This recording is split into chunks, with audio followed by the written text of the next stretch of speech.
Morning, Arnie. Morning. Very, very excited about today's episode. Yes, as am I.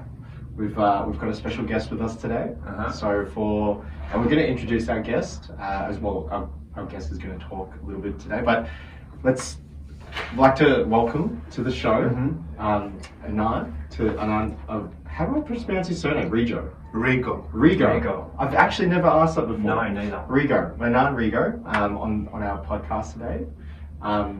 Obviously, well, for me, I know that Anand is a close friend of ours with the Agile Contact Center, a previous client with us as well, and heads up the contact center over at Open Universities Australia. So very, very, very privileged to have you on today's podcast, and yeah, really excited to talk a little bit more about what you do, what you've been up to, and yeah, just get deep into that. Yeah, I'm really excited about it because I've spoken to Anand a few times about his journey and the work that he's done out at OUA, and I think the first time I met you, we had lunch, and I think we met for an hour, and I'd already finished my lunch before you'd even started yours.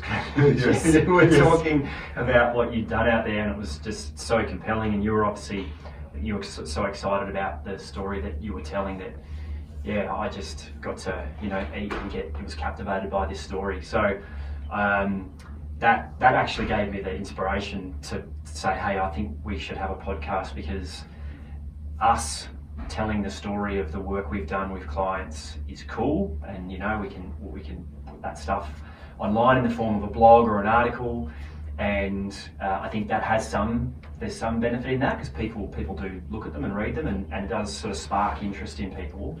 But I don't think there's anything more compelling than when people hear these stories from someone who's actually done it themselves and shares not just the good stuff. We want you to go into what hasn't worked and the pain that you talk about, that you've gone through, and really kind of warts and all. So share as much or as little as you like.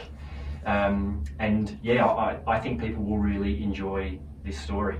And so our aim with this podcast, Arnie, just quickly digress into what we hope for the podcast, is that it will be predominantly about us bringing stories from clients to share with people. And we think this is a great medium to do it. People can listen to it while they're on the train, consume it in a really good, easy format. And then, yeah, if it sparks that interest in people that they want to learn more, then they can reach out to us or maybe to you. So you could get a lot of calls in the next few weeks from people. Sure. Hopefully not. Hopefully we're not going to start tying up your diary. But yeah, so I'm really excited about this. And Arnie and I have actually recorded a couple of podcasts already, just the two of us, and I've really enjoyed doing those. But I think this type of format is going to be even better with you here. So let's jump into it, hey? Yeah, sure. All right. So Anand, welcome to the show. Thank you. Why don't you introduce yourself to all our listeners? We know about you, but yeah, why don't you, floor's all yours. Yeah. So as a quick introduction, good morning, folks. Quick introduction is I've had the privilege of working across different industries and different roles, and starting in banking, then working in corporate banking, working across asset finance, then moving into technology in banking, and a lot of this was with the ANZ in India, and then landed up working in human resources at ANZ, and then finally landed up in some ways at Open Universities, in a space where I really had never run a contact center before. But a lot of the roles that I've had been privileged to have is around leading people, working with projects and different things. And what started as a small 2-month contract had completed a year contract, and then I had the privilege of heading up the contact center and the sales function for the last nearly 5 years. It's been an amazing kind of journey, and the thing that I'll say that kind of stands out for me is that you get people and partners and context and things that happen in your life sometimes for whatever reason you believe, and as you are able to learn and be curious and be willing to adapt, amazing things happen. So, with no kind of disrespect to anybody or anything, in my first kind of nearly year to 2 years, every day it's walking out in the evening and thinking, oh, you failed and it's not working. And it's we a bit of context about OUA and the journey is that OUA had been through 5 years of declining new student growth, which was 20 quarters. And it was quite painful, and the organization then made some very, very brave and courageous decisions to sharpen our focus and come back to the core higher education business, which was the core of OUA's value proposition. But thinking of then being the head of sales and the contact center being a key part of the conversation, nearly 50% of our revenues come from the contact center, 50% come roughly from the web. But it just felt very hard to think about what is it that is going to help change in the way people, staff would want to be engaged to do something better for students in a different way. And it was just painful to experience, be part of, and watch. We did probably everything that typical contact centers do, which is we hired people in the best way we could. We put them through some KPIs, we had some operational metrics, but it really didn't create the results we could. We were highly underperforming from, let's just put a sales perspective. The service was quite okay, but from a sales perspective, we were underperforming. And so that's the context. Now just roll forward a little bit. We have just concluded our 10th successive quarter of positive growth. Congratulations. It's awesome. And one of the key KPIs that's not kind of a metric anywhere that you can measure in a way, but you can actually do, which is watching the smiles on people's faces. And are people just enjoying work more? It's not perfect, not there yet. I don't think we'll ever get to perfect, but are they enjoying work more? Absolutely. Am I feeling like, as I walk out of the door, sort of feeling like a loser? Not really. So there's a much more sense of pride, and I'll share some other stories of what it is. But we've shifted now from trying to be basically not losing and to try and think about how we start winning and create consistent results in a great way that make people want to be engaged with the process. And that's where, as we talked through this podcast, a little bit of our kind of the way of working piece has been critical to how we've achieved that. Great. So when you started to think about needing some outside help, what was specifically was going on for you guys when you said, right, we need to talk to the Agile Contact Center guys, and Eduardo and Anand came in. What were some of the key pain points that, or even aspirational goals that you had? Yeah, the simple, I think, burning platform for change was what we were doing for years and years and trying to do was just not working. So we had a new exec, who was my boss, Andy, come on board, came with fresh thinking. He had some experience in the past and brought in, he's an engineer by background, concepts of Lean, Six Sigma and Agile and all these things, and had a chance of working with Eduardo previously at RE as well. So Andy came on board and we were trying to the first basic principle was we started a daily kind of stand up in a very critical time, and it wasn't well structured. I recall Andy standing behind and just watching and giving me the space to make an absolute fool of myself. And it was really painful because we were not really clear about what we needed to do, but the good part is we started having a conversation. In about 6 months' time, serendipity, James from Smart Recruitment had an event with Agile 11, and Eduardo was presenting somewhere. We saw this, and James Pulling, who's our internal Agile coach, actually sent this invite to us, and 5 of us went there. And we heard Eduardo speak about, the way Agile 11 and now Agile Contact Center, the way you work. Sat there listening and said, wow, this is fantastic, but impossible. Sounds really good, because everything literally that were the things that we were trying to do that we thought would be successful, those principles were being challenged. So the way you recruit doesn't work, stop doing that. The way you train doesn't work, stop doing that. The way you roster doesn't work, stop doing that. The way you sort of look at projects and improvement doesn't work, stop doing that. And so it was really confronting and challenging, but it planted a seed. And again, at that time, I think we couldn't see it, I couldn't see it, but just that was a point of just planting a seed. 6 months later, one day I called Eduardo and said, let's have a coffee.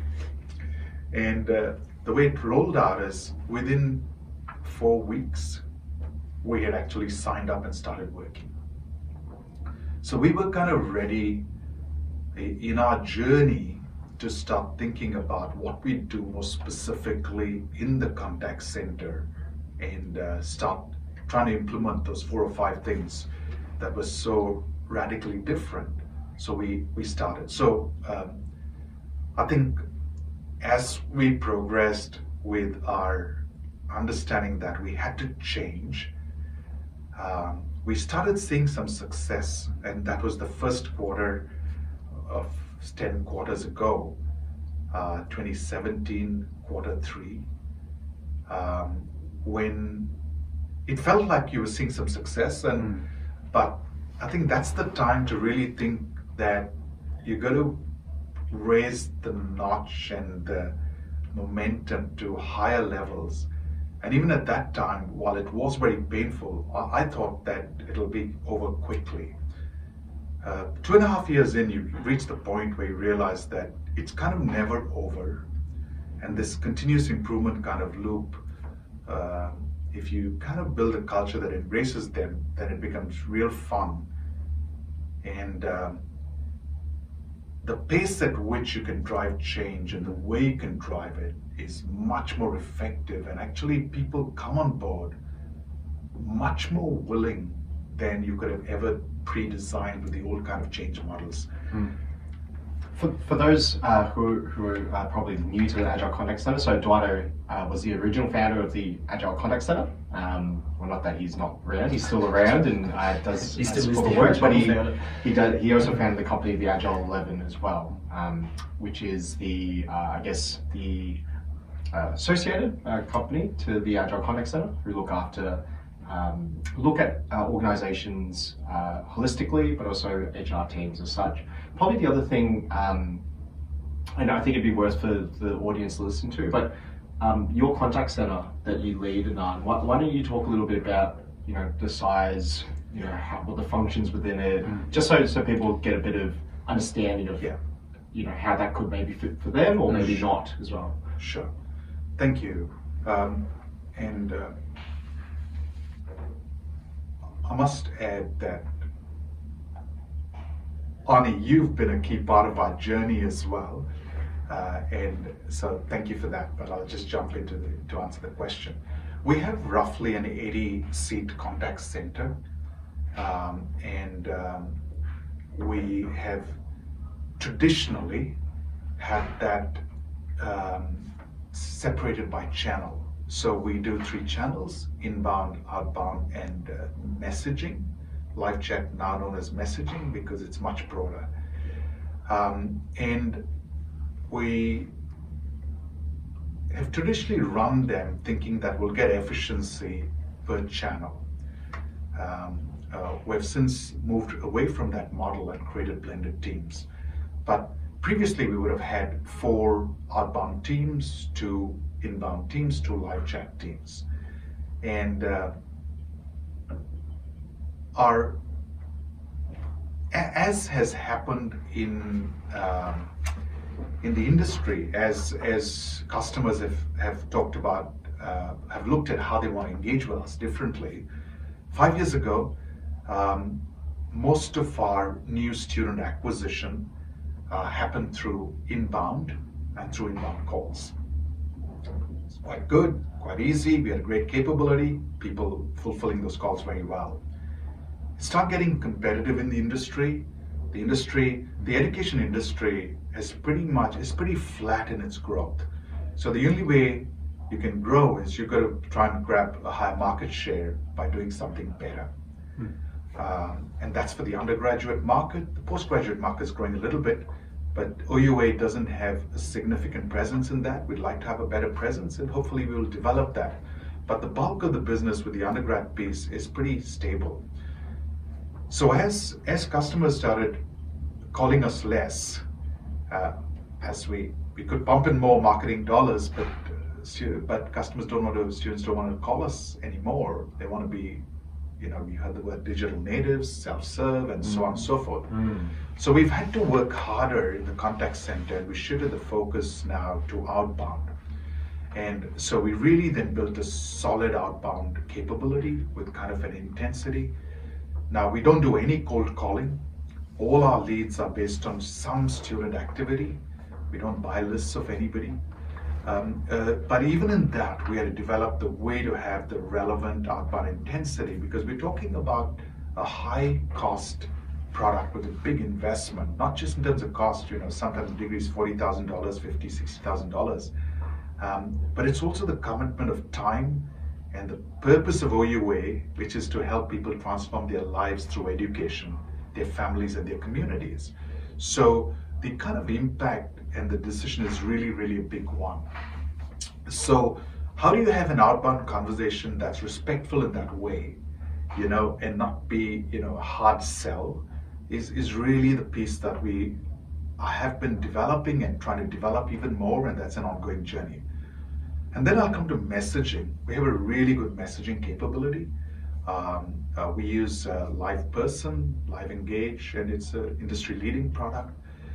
But if you look at all the metrics of customer service and so on and so forth to the messaging platform, we're kind of in their top quartile. One of my colleagues, Lyndon, has just been adopted to their global customer board. Just been back from Atlanta. So we really have an innovative messaging capability. Now we kind of message through the web messaging, which was called live chat. We message through WhatsApp, through Messenger. We're about to launch Apple Business Chat messaging, and really shifting the conversation about more a continuing conversation, and about what is being called conversational commerce. So that's kind of our channels. However, what we went on a pilot program 2 quarters ago, and we started the first blended team. And we picked some of our people and put them together as a team and said, we just threw them in and said, try and work out a way to work better, but we don't know how, we don't know what it would take, but we're just going to put you together, give you a good team leader, and you go and experiment. And so, but you've got to learn how to work as a team rather than an individual. So in terms of the piece, we got a lot of good results in the last few years, but the way we got that was trying to build a better sales capability where individual performers do really well. And it's great because we have some outstanding people, and some of them achieved 200% or 250% of the target we set for them. That's great. And in a model that we had with compensation, you got a really big bonus if you did that. And that was great. But 3 years ago, the number of people who were actually hitting the targets we set was probably 40%, and some really overachieving. And so not everybody's doing well. And so you have then some real super performers and some underperformers, some in the middle. And but you also get as a result some behaviors that are very individually driven. And OUA, we rebranded and reframed and redefined our 3 values. And our 3 values are around act for customer, do the best that is for student, and create the best outcome and the customer experience. The second one is care for each other, which is that we want to build a place where people can work together and build on successes, learn from each other, challenge each other, but not put each other down and not step on each other. And the third value was we continuously improve, which is in the frame of this. Now, with the individual kind of targets and the kind of intensity we developed and the results we were getting, even with our top performers, it came at a cost where people were trying to win at kind of all costs. And often that came at the cost of other people around them and leaving, a lot of damage around. And we had a lot of pain in that process because we went through a major overhaul of our whole systems. And as a result, when we did that, we did this in a short time. We had a great successful outcome in the project, but it meant that certain elements didn't get done so well. And one of them was how we do the sales attribution model. And what that did was that created opportunities for people to game the system more than probably we should have enabled. And that was just a reality of where we were. And obviously people with the kind of individual KPIs, they're not bad people. They're the system which creates these outcomes. Leverage those. And so a year ago we had to literally create an amnesty scheme, have people put things on the table, and if not, after that we actually had to fire people, top performers, hugely painful for them doing the wrong thing. And I'll come back to a story when Agile 11 came and started working with us and started seeing these kind of tensions as an outsider. One of the first advice I got was get rid of the individual KPIs and create a team KPI. And I could get it intellectually in my head. I couldn't see the logical path to get there in a way without dropping our performance. So we're still rebuilding the ship. We're still not out of the woods. We still haven't recovered from, reaching the peak of where we'd like to get to. But that was the first observation that the Agile 11 team told me, and it was spot on, but kind of we couldn't get there as yet. We've done that now with the blended teams. So just that was an amazing step through of that part of the journey. I just wanted to stop and just touch a couple of things. One is the importance of purpose in the journey that you've been on. From my perspective as someone who wasn't there from the start but has heard the story and been and visited and seen how the teams are now working, how important having a purpose is that people can connect to, that's simple. So you've got your purpose, which I think is brilliant. It's one of the best that I've. Let's repeat it. It was transforming lives through. What was it? So I'll say it actually in the more accurate kind of way. We believe that access to quality education has the ability to transform lives of people, their families, and the community. Amazing. Brilliant. Yeah. So that is there's such a good purpose, because I feel like no matter where you are in the organisation, you can connect to that through the work that you do, and that is the test of a great purpose. Anyone that walks in can say, I know how my role helps to fulfil that. And I think that's really great in the context of what you've done with some of the way you measure success now. Sure. And the story you just told then around the individual KPIs, how it may seem like a great idea to incentivize and reward people individually, particularly in a sales environment, because everyone will strive to be their best. But unwittingly and without it being done explicitly, people will find ways to maximize their own benefit at the cost of others in their team, or in the worst case, at the cost of the organisation and the customer, which the is biggest the customer. one, Correct. Yeah. So, and I know that's one of the things that you were seeing that led you to say, well, we know we're not getting good student outcomes here. People are dropping off. They're not getting the courses they want. They're not sticking with it. and why is that? And you were finding that, you know, it was because people were acting in their own interest in terms of getting their students on board. So I just wanted to highlight that, because for people listening, you can change KPIs, you can set up agile ways of working. There's a number of things you can do, but I personally believe that you need to start with that purpose. Have a really clear purpose, because in empowering people then to act in the right way, you can actually reduce the number of rules and guidelines and you know, boundaries that you put in people's way every day, if they know that when they've got to make a decision, it just has to align to that purpose. So yeah, so I wanted to touch on that, because I wanted to talk about that, because I felt that was it's a brilliant purpose. So all right, so back to you. So you did actually, there was something else you mentioned. It was one of the very first recommendations that Eduardo made when he came in. You got to get rid of these these individual KPIs for shared KPIs, and you knew it intellectually, but it's taken a while for you to go on that journey. Can you talk a little bit about your personal journey in the mindset, the changes that you've been through? You're already seeing some muscle memory here. You're experiencing some pain already. Yes. Talk to us about that journey. Why was it hard? Why did you get it intellectually, but then it's, you know, now it's taken a while for you to go, yep, cool, I'm comfortable to be that, now be that person. There are two aspects, Sean. The first one is, I think, I grew up I went to a boarding school, and discipline and hard work and drive were the fundamental principles of that. That's what made me successful till this point. The second one is in leadership.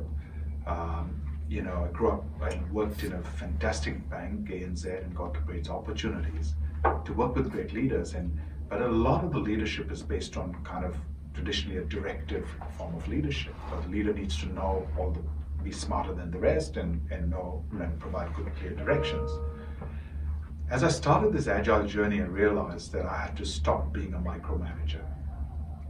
That was the biggest, hardest piece, to trust people more and be less of a micromanager. Can just before that, what made you realize that? What made you, in your mind, go, this is how I need to lead? Yeah. I think starting this agile journey, and that sort of started a bit with Andy and with James Pulling, as we were working internally, and James has been an agile coach for a long time. Yeah.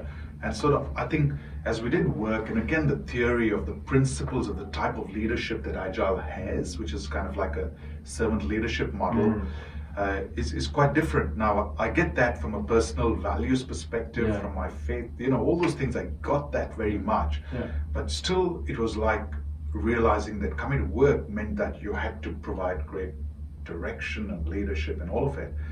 The penny dropped when as you started trying to really make an impact.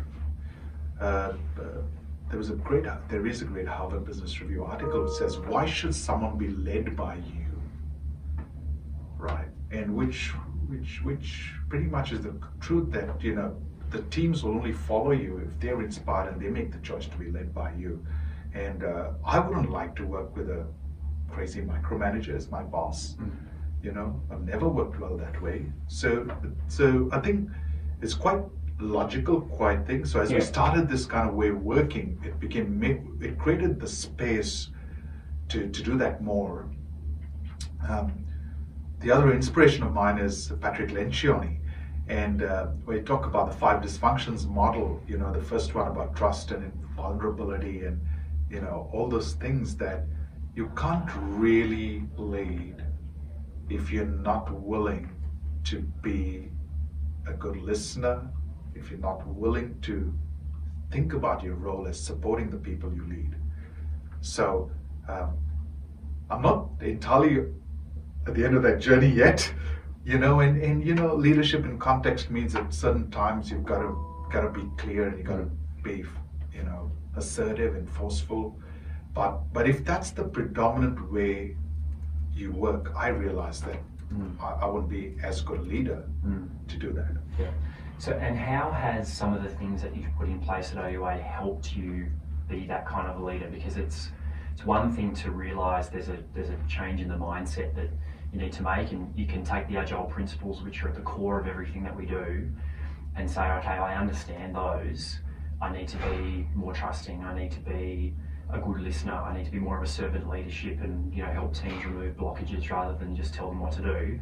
What systems or practices or things have you put in place at OUA that have helped you play that role as a leader? Because I think it's helpful for people to understand it's not just that there are things that you can put in place, the mechanisms you can put in place to help you with that shift.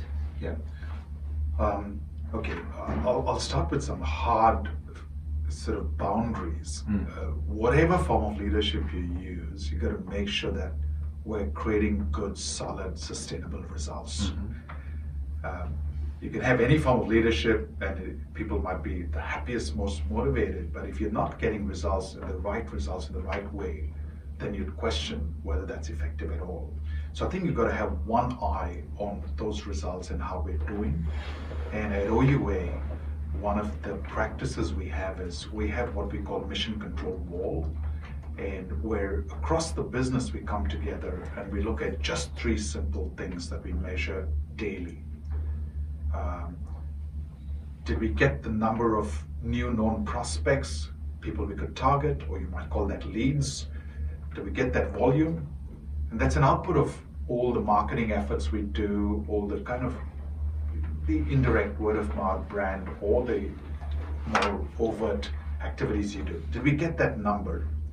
Did you then get the number of new students? It's the second thing we measure, and the number of existing students we measure. So these are very simple things. If all the good work we do across teams, across the organization don't result there consistently, you have some days where it looks red for weeks, and that's okay. That's okay, as long as you know that and you're trying to respond to that. Yeah. Right. So where do you see, where is that information? So that's in a place in a very accessible place in the organization. It's visible. And so the way we run that is with kind of a 1-week sprint cadence. We plan activities across the business to achieve those results, week on week, those targets. And we then say whoever has a stream of work or an activity, whether it's marketing, sales, could be technology, could be support, different things come in and go out at different points in time. But then we plan that on a Friday morning for the following week, and that is done day by day. And every day then in the week, Monday to Friday, we meet at 3:30 for 15 minutes and then review to see, we said we'd do something, did it happen? It's a simple kind of Kanban wall. Did it happen, did it not happen? Was it blocked, and why? And again, the value of that is really the conversation. The value of that, I've realized, is not just a conversation around performance, but there's a conversation and a capability building of knowledge and awareness of our business and growing in that knowledge, right? So that's developed for myself, for those around, and then every week on a Monday we do a retro of the previous week. Okay, so we'll go back. I'd love to hear about the retro as well. So you talked about visualizing those important metrics. So who sees them? Does everyone in the contact center have visibility of those metrics? Yes. Okay. Everyone in the contact center and everyone across the business. Right. Cool. But in the contact center, we take it to a deeper level. And Ani here, you worked with us, came across, and we try to build. So now we have 7 blended teams. Each team has a team board, and each team has a consistent way in which they have specific KPIs, and we take it to the next level. So the teams now measure 4 key buckets of work or KPIs that they have to deliver as a team. And that's again a breakdown of this, but it's kind of closer of what they control. These impact the overall company ones. And so we learned that even with kind of an agile kind of way of working, you need to be clear about what needs to be consistent. And when we did the pilot for the blended teams the first time, we put these 8-9 people together. And we gave them some support and gave them some internal agile coaching capability that we had at the time. James came and helped. They visualized something. And they then did well. In the retro, they said to us, we were going to take a quarter gap and create the whole blended model based on these learnings 1 quarter later. But one of the things that happened in that first retro of the first team, they said to us, it's a much bigger jump and a change than you are envisaging from our lived experience. So don't wait to do a big bang 3 months later. And there were good reasons why we wanted to do it 3 months later, because we have 2 quarters that are very busy and 2 quarters that are not as busy based on what we see student volume. So that gives us space to put in change. But they said, no, in this busy quarter, create a second team, because then a larger base of our staff would have experienced this, and then it'll be easier for the whole piece to move. So, when they did that, what I want to bring out is we had a key learning. That second team was great. We chose another team leader and put a team together, and we had a little bit of a selection bias with the first team. We recognized that with the second team, and the selection bias was we had more higher performers in the first team. And the second team, we realized is we'll run a piece of slightly lower performers so that we'll see whether it works with them as well. We created this team, put them together, and the second team had a bit of a good but cocky attitude. And they said, we're not going to learn from the first team, we're going to create our own learnings. It was very, very painful for me and some of us to watch, because they made a lot of mistakes that they needn't have made. But they went through it, and one of the things was they said, we'll visualize our wall entirely different, or we don't want to follow the first team. We find that for whatever reason, not fit for purpose. But at the retro of the second team, they realized that that probably was the wrong decision. Right? And they said, now, for the whole contact center transformation, make sure there's a clear way for all 7 teams to visualize their work, and the patterns of work with the rhythms as well of the stand-up. Each team now is a stand-up rhythm and retro every week, right? So create some consistency there. And again, coming back, we were trying to do this 12 months before and struggling because we were not kind of probably mature or ready enough to do that, Arnie, when it came.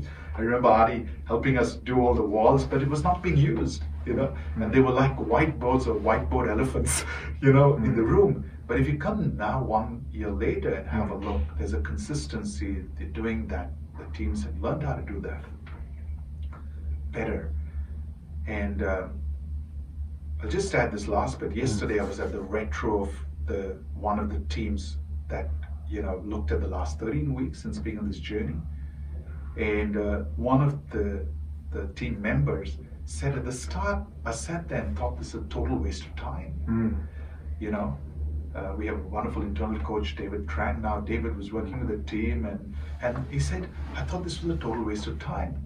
But yesterday he stood up and presented the outputs of the retro to us with such pride and said, I just realized that somewhere along the journey it made sense. That's awesome. So the power of the retro. So that's a brilliant story about that team the second team you formed, and the recommendations that came out of that retro from them. It's just so powerful, empowering people that are doing the work to have a voice and for that voice to be heard, and a retro is a brilliant way to do that. So talk to us a little bit about, and maybe Arnie, I don't know if you've got any examples of great retros, but this is something that if people are listening that you could, retros are so simple yet so powerful, you could literally do one tomorrow. So for those probably not familiar with what a retro is as well, maybe talk a little bit about that. So maybe maybe I'll talk about Go that. on, So I'll talk about what a Give retro is, and another then break and for then you 5 can. minutes. Yeah. I'm just listening. I'm just taking in everything Anand's saying and It's great, isn't just and living it. It's Yeah. quite incredible. Like to see the journey that they've been through. But for those who aren't aware of what a retro is, the full term would be like a retrospective. Well, put simply, it's a continuous improvement tool where the team get to review or reflect on something that they've done or about their team. The subject matter can vary, but it's all about reflection and looking at what's good about it, what's not, or other questions about what's ahead perhaps, and then formulating some actions that you can take out of it so you're improving. So this whole concept around feedback loops that Agile is really great about. That's why it's such a key tool. The other thing is it's about continuous improvement. So sometimes we view continuous improvement as these massive big projects, but this is just about incremental tweaks to how you do things and continuously improving because it's continuous improvement. So that's in short what a retro is. But why don't you talk a little bit about how you do it? It's like what I noticed at Open Uni is that it's very embedded in the way you work, and that's one of the beauties behind it. You talked about how it can be very painful along this sort of journey, but what you're doing as well is you're learning as you go, and that's why it's so powerful. So I think two things. I think as a means of communication, speed is very, very critical. And the best way to get a feel for what's happening is to just talk about it. I think you've got to create the space, and it takes time to get a foundation where people feel comfortable to speak, and in reality not everybody will speak, and that's okay. But you've got to watch out to make sure that nobody's voice is shut out. That's the piece. But say traditionally, I call it, I struggled when the first time I heard the word retro, and Eric at Open Universities was the head of transformation and head of technology. He's the guy who hired me there, was an agile coach. And when you say retro, it just didn't make any sense to me in my brain. I didn't know what. I thought this was just funky language. And because I came from banking world where, you do performance reviews and you do formal, risk reviews and you do all the things. So another word I just say is just a review. But it's much smarter. You can do surveys, you can do 360 degrees, you can do all of these, and all of them have a place in things. But they all take time, and they have an interpretation bias, and you can't see people and so on. So if where we're heading towards now is in these retros as well, we're asking feedback about how did your team leader support you? And that's the key input I take when I look at how do I assess the performance of the team leaders. So when you do that, so is the team leader there? Team leader is there. Right, so they're getting that feedback. Yes. Right there. And the team leaders listening to their team. Okay, the main thing is that if you're willing to do this, you've got to be really willing to listen. I personally struggle with that. I like to talk more than listen. Perfect for a podcast. You're the best guest for this. But the reality is that you've got to check yourself and be willing to learn to grow. But if you actually listen to people, you can be so amazed at how you pick up things that were assumptions that you thought were working or not working, and the lived experience is something else. And so through that quick communication, you can realize where to focus the energy and what's really the lever you have to drive, the improvements, and where, to prioritize what's critical versus, urgent and unimportant, that kind of stuff. And just conserve your energy. So I think retros take time, and we've, like you said, Ani, we've done it for a while, and so as you practice it more and more and more, it gets easier and better. And then what we want in every conversation is if something's going wrong, at the retro at a simple level, let me just break it down, what we look at is three things. What worked, what didn't work, and what should we change? There are many formats, you can do different things, but this is the simplest one that I enjoy using a lot as well. So what worked is an opportunity to call things out and celebrate them. and we clap for people and we put people's names there and celebrate kind of things that we did.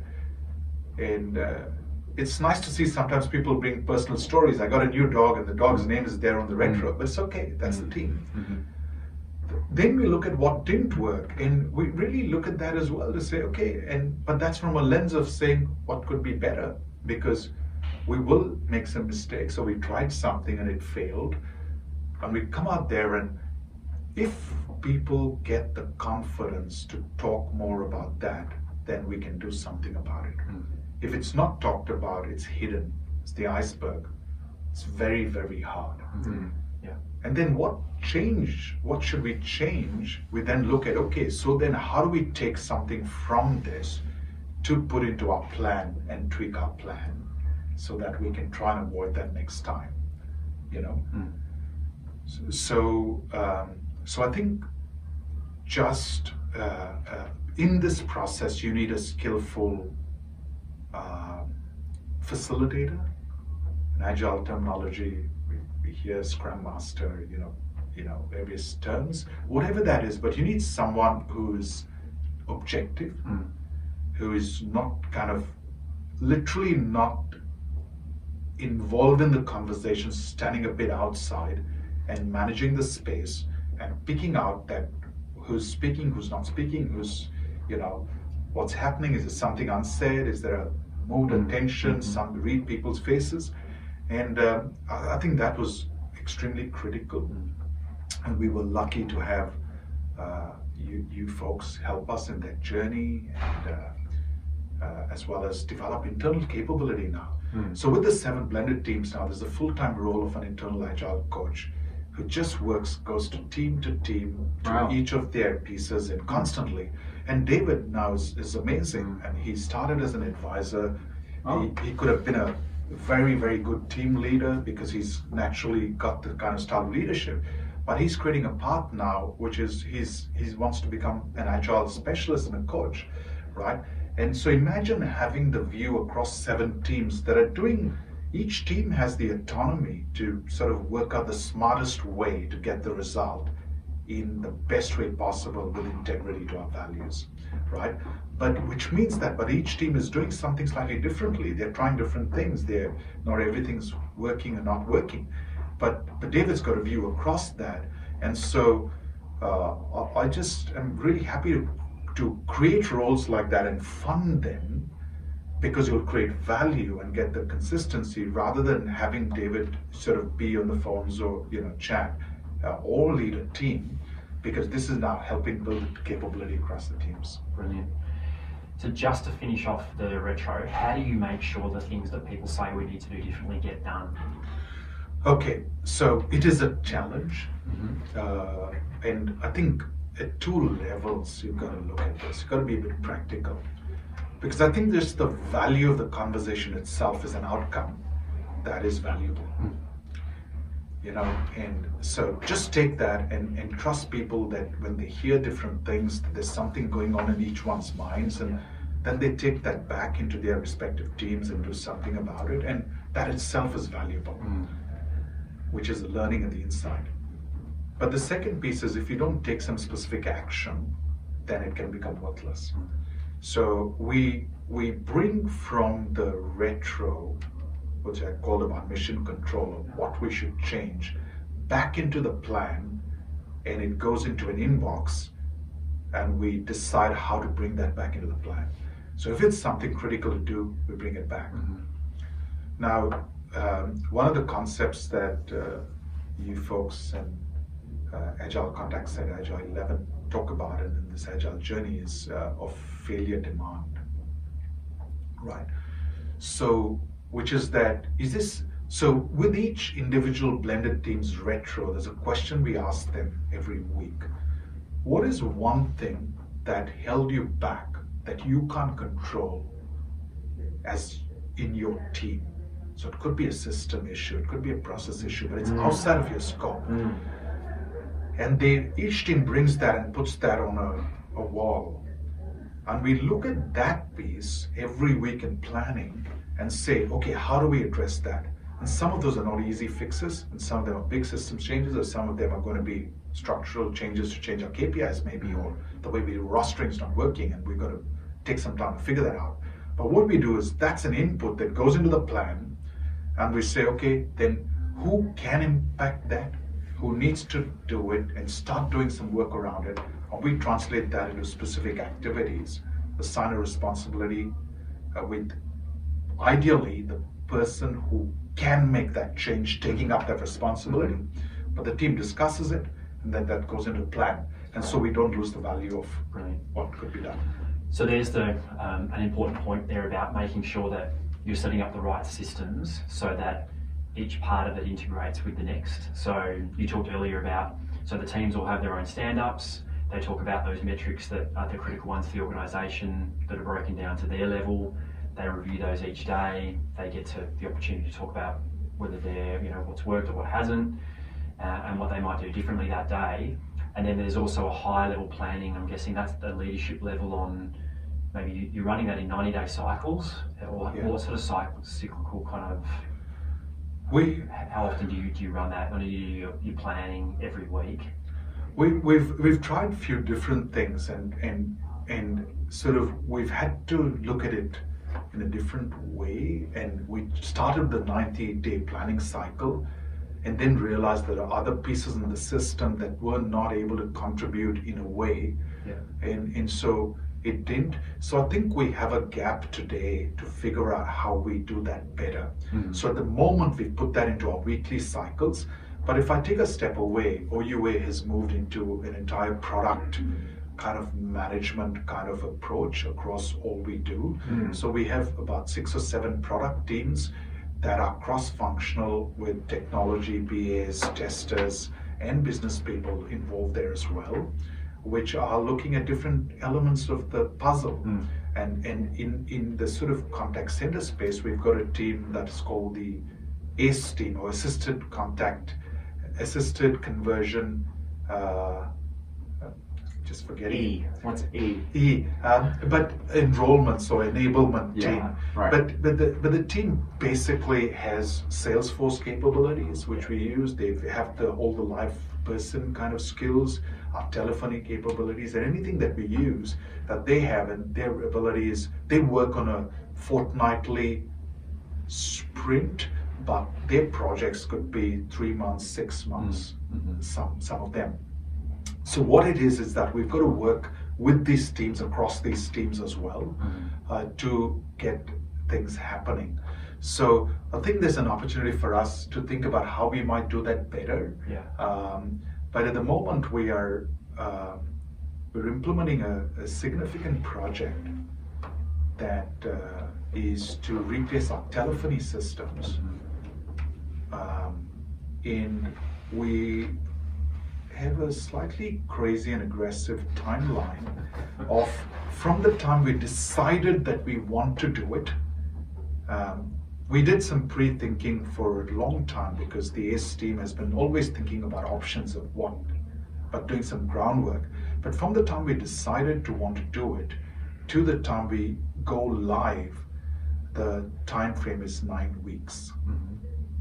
So we wrote our RFP out in 4 business days. We then did a vendor evaluation, getting the vendors, pre-screened vendors, to give us an RFP, and then did deep dive demos to validate what they were saying that the solution would do. Then we did test some of that and see it in those demos. Then we did the legal and commercial kind of negotiation. All that was finished in 4 weeks. Wow. And we are in, as we speak, we're 2.5 weeks into a 4-week implementation plan, with a plan to go live in early December. What I'm saying is, to do this, we've had to work across teams. So in some ways, looking at this kind of requires a bit of a project mindset as well. But the way we are working is the principles are very similar. So the ACE team, the contact center team, there's an enablement team called our optimization team, and there's kind of telephony infrastructure people that we have, and the vendor are working together as one blended team. the only reason we are able to develop requirements in 4 days, we're just documenting it, is because we've made mistakes over the years, and the same people have been involved, they've been trusted. And finally, when you tell somebody, here's an opportunity to go and rebuild this in a smart way and use all the learnings and the pain and the frustration you have, as well as the capability and the smarts you have, and go and make it happen. I've been humbled and surprised to see how people have come together. So, and the other one is you don't try to achieve 100%, you know. So we got our requirements 80% right, put the RFP out, and we got it back. While in that time we're continuing to refine what we want, working ahead of the curve. And so the partner we have is working with us now is basically telling us they've never seen or experienced how this working together. But I just want to roll back. When we were doing the deep dive demos with a vendor, at the end of one day where you have a significant, you know, investment of time and energy to look at components, we did a joint retro together. And I split the room up in half and asked the vendor to see what worked, what didn't work, and what they would like to change, what they need from us at one level. We did it at our end, in the other side of the room, and we talked about it together. Because what I kind of realize is that unless everyone works together, the fastest you can move is the slowest link in the chain. And that could be anywhere. And that's not a good or bad thing. That's not an assumption that people are blockers. But someone needs to have a view as to where those are and how else can you get it without, you know, transparency, which is what a retro is for. Yeah. So the things that you've learned about how to work with a more agile mindset, you've brought those into your approach to this telephony upgrade, and Yes. that is an extraordinary amount of time to do that. I think no matter how big, and you've got 80 odd people. It's still complex. And what I'll just say to you is that we've done it at speed and at a scale and quality better than anything we've done. So what it is at speed you always potentially have a trade-off of quality. But we've actually done this better than we have done things before. And what that comes in now is from the point of view of really having solid capability in people, then trusting them, the ways of working, and you're leveraging that. And then the rest is just knowing those risks, and then the ability. We have a fantastic exec kind of team and leadership as well, that's able to be a step away, assess these risks, and still challenge us, say we don't break anything, and do it well. And the goal is that when we go live in a couple of weeks, the goal I've given the teams is that the end users will have smiles on their face. They don't face the brunt of a half-baked implementation, which we've done those in the past, we had to. And that they just feel like, wow, this was really smooth, what's the big deal about it? And so below the surface, all the kind of hard work, the smarts, the effort, the team's starting the training for testing and UAT today, this morning.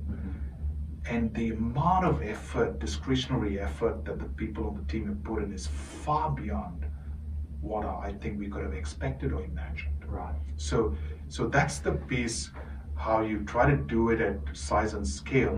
And you're ready in time, and all the kind of journey, the pain and the learnings and the mistakes help you to get there. I just want to say, it won't be perfect this time as well, but it's going to be significantly better and help us create an asset that will help us deliver and make the job much easier than before. And it wouldn't be perfect if you did that in a more traditional way either, by gathering exhaustive documentation on requirements up front and going through stage gates or some of the other bureaucracy that can exist in a more traditional way of delivering. but I think that is a brilliant story on how bringing the principles of Agile to life, valuing one thing over another, but not completely dismissing it. So you're valuing people working together on outcomes that can deliver value in short cycles so that you can learn and adapt and then keep moving forward at a faster pace than you would if you had these, big chunks of let's get this together, get it ready, and then deliver it, or, having to hand off to another person in the chain, like a procurement person or someone else, and wait for them to review. So I just think that's brilliant, and it's a testament not just to your contact center, but obviously to OUA as an organisation, that everyone is able to come together and help to achieve that. I think that's the culture we are developing more and more of. Is like when we created this, it was also creating a panel of people who will evaluate this and have input at that stage itself. So the people who provided input into the requirements were on the panel. They were evaluating. Each had a voice. Each had a voice and a vote, and was listened to. Wasn't easy. And so when you do that, and then when you're working in that, you're already thinking with an implementation mindset. And it's been fun to watch that our teams started working far faster and far ahead of the pace than anyone could imagine or the vendor could imagine. And that drove the vendor to try and work much faster as well, and try and see what they could do and how they would navigate. And so building off each other's energy, in a way. And the reason why we created this timeline was not for fun, because we have some business constraints, because there's a time window. Right? There's a time window because doesn't sound like a fun timeline. There's a time window because the first quarter of the year is the busiest and most critical quarter for us from a point of view new student acquisition, and you wouldn't take major risks at that time. So we spotted an opportunity. If you couldn't get it in stable and safe by this side of Christmas, then we'd defer it to next year. So one of the things I want to say is, when we went ahead, we still had a goal on saying we will go live, but I was also, and with Andy, clear to think about, we're not going live if the risks are too much. So we'll go at it as though we're going, but also keep a watch to say that the worst thing that can happen is we don't flick the switch. And that's an effort and investment we're willing to do. But it's looking like we're going live. So brilliant. Another week and a half to go. That's awesome. So that's a great example of how contact centres can work with delivery teams and the rest of the organisation to achieve awesome outcomes. And it feels like to me you guys are driving that rather than the organisation imposing that on you. So how cool is that the contact centre is actually saying we want to do this faster for something like a telephony implementation. So that's a tough one, Sean, because I think in some ways the mindset is we got to do it together. And I think what I've learned personally in this journey is that there'll be questions that come up, and you've got to embrace them. And often they're from a lack of understanding, and often they help in improving the outcome to a better level from what a few people or one person can think about. But there are some tough pieces there as well, that there are then sometimes people are not able to come on the journey or whatever, and you just have to learn how to manage that. OUA is an incredibly open sort of culture, and we're not perfect, but we're getting better and better. And part of that third value of saying we value continuous improvement is the willingness and the permission to make mistakes. We're learning more about that. It's not easy. I still struggle with it from coming from the bank kind of mindset where you sort of had to really test something and be really clear. And like you said, not that those create the results that are great anyway, but you feel like you've got to really be clear and I think you can get size and scale, but there are two things to balance constantly, and that's come out of a book. I'll just introduce it and leave it with you because this has been a big influence in our journey of this as well. It's called Primed to Perform, and it's talks about, if you imagine a yin and yang of a tactical and adaptive piece. So what they say is the tactical piece is you need a solid plan, and even in an agile way, the best possible smart, quick plan that you need. You need that. You need to be clear about that. That's kind of like the more traditional style of management. And then you need the adaptive piece. And the adaptive they define as the intentional divergence from the plan. You know? So if you're so stuck to the plan, you won't seize the opportunity and think. Now, if you do one thing too much, if you do entirely adaptive, then you're constantly winging it. You'll never get value. Yeah. And that's the thing. And that's not good as well. So getting this balance is right. And what will happen in life, as kind of I'm learning, is that you will get the balance a little right. You'll move from one to another a little bit, and you're going to love for that space, and then you'll come back to the center. But that's the tension you need to manage. I think that's beautiful. I think one of the things we talk about, which I think speaks to the same sort of thing, but probably in different language, is, you know, in Agile, there's not necessarily just one plan, but there's a lot of planning. Yes. Right, and that's the whole. You need to plan, but there's a lot of planning and being able to be adaptive to it. I'm really curious, and you know, I think we're close to time, but so I really want to finish on these last pieces. So two things that come to mind. You know, you talked about some of the successes you've had already. You know, how you were coming from 5 years of loss, like not hitting your targets or you know, the results that you wanted for each quarter, and now you've turned that around. So that's one of the results you've had. But I'm really curious to hear what kind of results you've seen from the work, you know, working in this agile way. And you know, we talk about agile transformations. I could probably say, hand on heart, like for you guys, it really was an agile transformation. And you're still going through that, obviously, which I think is part of a transformation, is that you're able to keep learning and changing. But yeah, what are some of the results? And the second question around that is, what are some of the key ingredients, do you think, that have led you to get to this point now? Can I just to confuse you with the third element to that question, but it's part of the first one. So in terms of the results, could you maybe talk to the changes that you made to the measures of success for the teams? So specifically the behaviours you've seen before around that individualistic striving to do the best for the individual over the organisation. What are some of the results you're seeing now, or the change in behaviour that you're seeing with people now, and the results that that's giving you? Because I think that's one thing with putting in shared KPIs, but I'm really curious to understand what does it actually mean for the way that people are starting to work, thinking about themselves and their team in their going for that shared KPI, which is the sales outcome that you guys have now. Yeah, I'll talk about two very important hardcore metrics, which all of us value, and one will be attrition turnover rates, and the other is engagement levels, in whatever way you measure an engagement survey. So our turnover rates 5 years ago were like typical contact center, 20 to 30% a year. So we keep hiring, keep losing people.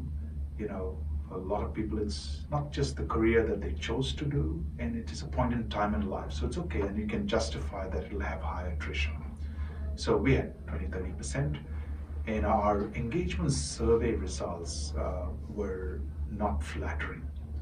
So the organization itself was whatever it was, but the contact center within that was significantly low, right? I was not excited or proud to be trying to lead a team like that, you know, and you're wondering what can change it. Now our survey results, engagement survey results, are kind of like higher than average of the company. Company as a whole has moved high, but higher than that. Really? And the second one is voluntary turnover is near zero. For the first time in 5 years, we've not hired a single agent advisor this year. And what we would do is we'd be hiring ahead for next year because it's the big quarter, and we haven't. That's wow. That's awesome. That's incredible. And I'll say one more key thing, Sean, in this, which sometimes you realize that we've got to make courageous decisions as organizations, and OUA has been able to make a very, very courageous decision. 5 years ago, our base salaries were the minimum we could pay.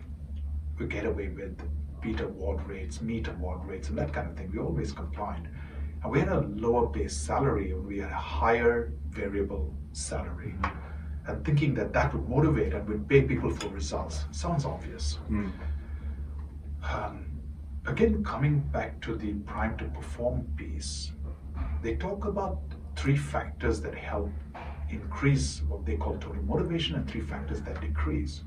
And the 3 factors that decrease, they say, are emotional pressure, which in other ways is nagging and micromanagement and telling people when they can go to the toilet, when they can come back, and that kind of thing. Contact center sort of technology helps us do that, and we can measure metrics for every second of what an advisor does or agent does. So that's not helpful. But what's worse than that, they call as economic pressure. This absolutely dropped, the penny dropped for me when I read this and could understand it. They say 3 things happen when you have KPIs and a bonus and a high rem linked to it, money. The first thing is they call it the distraction effect. So if an agent is at a threshold level, if I sell a little more, I'll move to the next threshold of my bonus, and you're the customer there on the phone, what are they thinking about more? They're thinking about, how do I get to the next level? They're not listening as well, and they want to close that sale, right? So they call that as a distraction. It's a distraction from the customer. Over time, they say it reaches a level which they call the cancellation effect.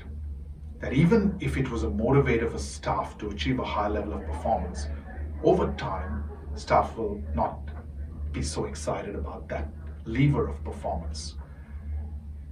And the third one, which is the worst, which is what they call Cobra effect.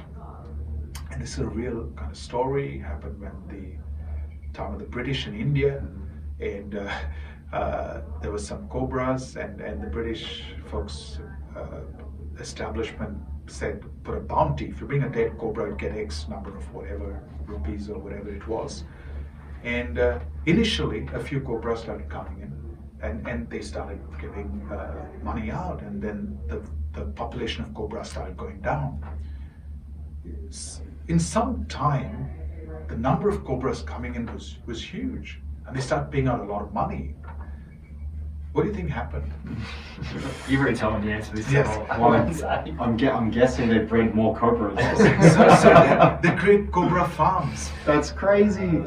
So while we laugh at it, I think what happens is that the systems we set will motivate certain motivations, and then if they're creating the wrong outcomes, and that's never good for the customer in the end.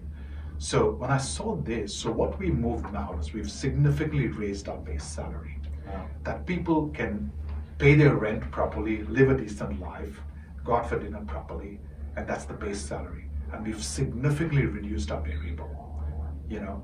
And when we launched the blended teams 6 months ago, I told the teams, it's going to be a challenge for individual super performers. Because in a team game now, we're going to look at one scoreboard, which is the team scoreboard, and the company scoreboard. So what we've done is, the way the KPI for the bonus is structured is 50% of the result that contributes to your bonus is from the team's performance, 50% is from the company as a whole. And so what happens now is, if it's right for a student to go and enroll themselves online, the advisor encourages them to do that, and they go ahead and they have some outcome in that as well, right? So we'll continue to evolve our systems to think of what creates the right kind of team outcome, but you've really got to be careful that anything in the system that pulls away from team is going to pull you backward. In our model now, when we want the blended teams to work out. And so we're constantly identifying those. We had a commission scheme, and we had to, within the half year, cancel it and close it down, because that was one thing that was pulling away at an individual level as well. And you know what's amazing? Most of we touch wood, haven't lost one of our top performers yet. And when it's time for people to go on to the next level, it's fine. You don't hold people back. But what it is that people have enjoyed working without that negative pressure. And the biggest thing that I think I value is seeing the smiles on people's faces, right? Because that translates into smiles on customers' faces. And then the results just come after that, which So- is amazing. Yeah. So these are some results we're proud of, not just in terms of the piece. There's another very hard metric. We measure what we call a student happiness score. It's like a simplified NPS. It's a 3-point rating. You rate a conversation with a student either on the phone or on messaging with a smiley face, a neutral face, or an unhappy face, and you have some text to provide about that conversation. Our scores are consistently above 85%. Yes, there's a percentage that does surveys. We want more to do surveys and far more to do it, and all these surveys have a bias. But I think have an 85% kind of NPS. And on the phones it's 90, and it varies between 85 to 95, daily, consistently. And you can't achieve that without the agent and the advisor absolutely caring about that customer. And we're going to continue to do more and more and more.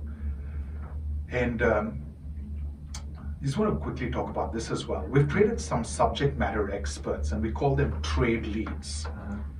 And we've created them across channels just now, and inbound, outbound, and messaging. And their role is to try and help the whole center improve its capability in how to say handling a messaging transaction. We've chosen them as advisors. So they have a day job, which is be on the phone, do what they're doing, and they have an additional job that we give them time to do in the day. This is not outside of office hours, but their role then is to play a role as an expert to try and understand and improve the capability. And we've implemented that in the last 3 months, and so people are just excited about trying to add more value and enjoy themselves while doing that. And those are the 3 positive parameters in the book, Prime to Perform, which is, you talked about purpose, but they rate this concept of what they call play even higher, which is basically saying, do you enjoy the work that you do? If I'm making outbound calls, do I love talking to people? If that's what I love to do I love to make that customer happier? If I love that, then that's the best thing that's going to motivate me. Okay, so that's the first. They call that as a 6x multiple. The 3x multiple is what they call purpose. And that's a combination of an individual purpose, what drives me as an individual, and alignment to the company purpose. And you're right, having the opportunity to transform people's lives is a great privilege and an honor and a great purpose, right? So that's purpose, and that's 3x. And x is what they call potential, which is that I may not like this role, I may or may not be super excited about the purpose, but it's personally a great stepping stone for something in my life. And if I see it, then I'm willing to put in the effort to compensate for the fact that this may not be a long-term thing that I enjoy.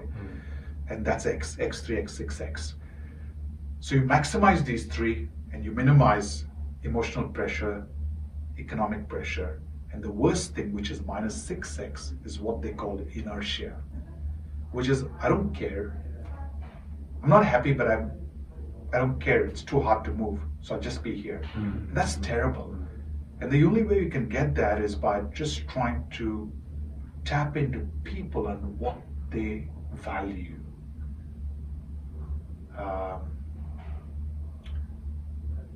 I've employed a reverse mentor to help me understand how the newer, younger people, millennials, work better. What's a reverse mentor? A reverse mentor is, I've got a brilliant person in our team who is in this